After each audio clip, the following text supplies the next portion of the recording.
Motorcycle चोरीच्या गुन्ह्यात आरोपी अटक, 2 मोटारसायकल हस्तगत. पहूर पोलिसांची यशस्वी कामगिरी.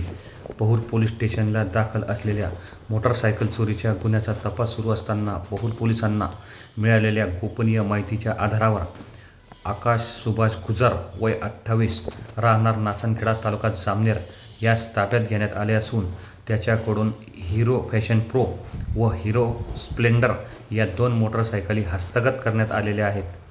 पहूर पोलिसांनी सदर तपास योग्य पद्धतीने करून जिल्हा पोलीस अधीक्षक श्रीकांत धिवरे, अप्पर पोलीस अधीक्षक अशोक नखाते, उपविभागीय पोलीस अधिकारी बापू रोहम यांच्या मार्गदर्शनाखाली पहूर पोलीस निरीक्षक प्रवीण दात्रे, पोलीस उपनिरीक्षक गणेश सुस्ते तसेच पोलीस कॉन्स्टेबल सचिन चौधरी, राहुल पाटील, दीपक पाटील, ईश्वर कोकणे, सत्यवान कोळी, विकास गायकवाड व हेमंत सोनवणे यांच्या पथकाने यशस्वी कामगिरी केली असून या उत्कृष्ट कामगिरीमुळे पहूर पोलीस स्टेशनचे सर्व थरातून कौतुक होत आहे. श्री रवींद्र लाठे, RL न्यूज, पहूर तालुका जामनेर, जिल्हा जळगाव.